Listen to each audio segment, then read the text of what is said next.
Hi friends, July 25க்கான current affairs என்னென்னா, வரலாற்றில் கார்பன் இழையினால் மட்டுமே ஆன பயணிகள் ரயிலை சீனா அறிமுகப்படுத்தியுள்ளது. இது வந்து சீனா வந்து இப்போ ரீசெண்டாக கார்பன் இழையினாலே மட்டுமே ஆன ஒரு ரயில் அறிமுகப்படுத்திருக்கு. முன்னே வந்து எக்கில் வந்து ரயில் போகும். இப்போ வந்து அதுக்கும் என்ன அட்வான்டேஜ்னா, அது வந்து மாசுபாட்டை குறைக்கும். இப்போ வேறு வாகனங்கள், விமானம், காரு, பஸ்ஸு அதுக்கான மாசுபாட்டோட இது கம்மியாக இருக்குன்னு சொல்கிறாங்க. அவங்களுக்கு எடை குறைவு. அவங்களுக்கு 87 மைல் வேகத்தில் போகுமா. அப்புறம் வழக்கமான ரயிலை விட 7% குறைவான ஆற்றலை பயன்படுத்தும். அதனால் நமக்கு வந்து ஆற்றல் சேவ் ஆகுது. அவங்களுக்கா செட்ரோவா 1.0 அல்லது கார்பன் ஸ்டார் ரேபிள் பிரான்சின் அப்படின்னு சொல்லிட்டு இந்த ரயிலோட நேம் வந்து சொல்கிறாங்க. இந்த ரயில் வந்து ஜூலை 17 வந்து அறிமுகப்படுத்திருக்கு. ஹாய் ஃப்ரெண்ட்ஸ், நம்ம இன்றைக்கி ஜூலை 26க்கான கரண்ட் அஃபேர்ஸ் தான் பார்க்க போகிறோம். இன்றைக்கி வந்து பை தினம்ன்ற டாபிக் பார்க்க போகிறோம். பை தினம் ஜூலை 22. இப்போ இந்த தேதி வந்து 22/7 பையோட தோராய மதிப்பு. அந்த தோராய மதிப்பை வந்து தோராய நாள்னு சொல்கிறாங்க. அப்புறம் பை வந்து பட்டத்தின் சுற்றளவு பரப்பளவு கண்டதே பயன்படுகிறது.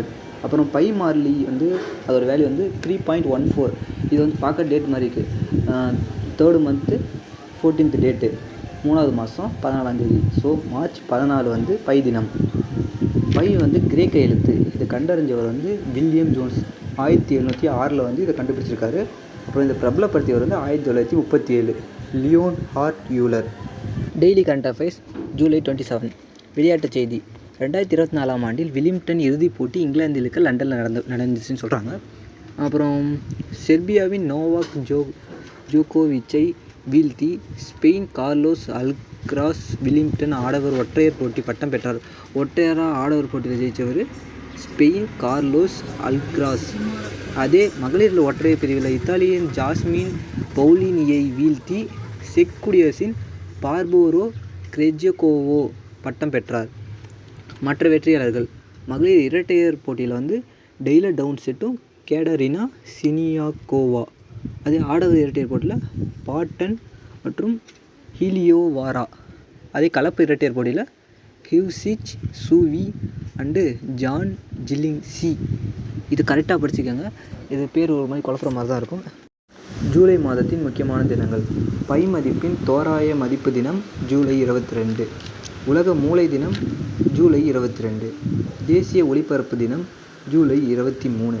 தேசிய வருமான வரி தினம் ஜூலை 24. இது மட்டும் டுடே கரண்ட் அஃபேர்ஸ். இப்போ ரீசெண்டாக தமிழ்நாடு மாநில அரசு வந்து சிறுபான்மையினர் ஆணையத்தின் ஒரு தலைவர் வந்து நியமிச்சிருக்காங்க. அது யாருன்னா அருட்தந்தை ஜோ அருண் என்பவரை தமிழ்நாடு மாநில அரசு ஆனது தமிழக சிறுபான்மையினர் ஆணையத்தின் தலைவராக நியமித்துள்ளது. தமிழக மாநில அரசானது அப்துல் குத்தூஸ் என்ற இறையன்பன் குத்தூஸ் என்பவரை துணைத் தலைவராக நியமித்துள்ளது. தமிழக மாநில அரசானது தமிழ்நாடு சிறுபான்மையினர் பொருளாதார மேம்பாட்டுக் கழகத்தின் தலைவரான சி. பெர்னாண்டல் ரத்தின ராஜாவினை நியமித்துள்ளது.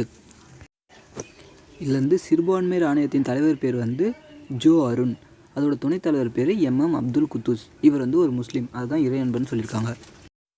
தமிழ்நாடு சிறுபான்மையினர் பொருளாதார மேம்பாட்டுக் கழகத்தினோட தலைவர் வந்து பெர்ரன் ஆண்டாள் ரத்தின ராஜா. இதே மாதிரி டெய்லியும் யூஸ்ஃபுல்லான வீடியோ பார்க்கணும் ஆசைப்படி நம்ம சேனலை சப்ஸ்கிரைப் பண்ணிக்கோங்க. கூட இந்த பெல் ஐகான் கிளிக் பண்ணுங்கள், லைக் பண்ணுங்கள், ஷேர் பண்ணுங்கள், கமெண்ட் பண்ணுங்கள். அது மட்டும் இல்லாமல் நம்ம சேனலில் டெய்லியும் ஒரு பாக்ஸ் கொஸ்டின் அப்லோட் பண்ணுறோம். அதுக்கான பிளேலிஸ்ட் நம்ம சேனலில் இருக்குது. பார்க்கணுன்னு விருப்பம் இருக்கவங்க நம்ம சேனலை சப்ஸ்கிரைப் பண்ணி பார்த்துக்கோங்க. தேங்க்யூ ஃபார் வாட்சிங். மறக்காமல் சர்ப்ரைஸ் பண்ணுங்கள்.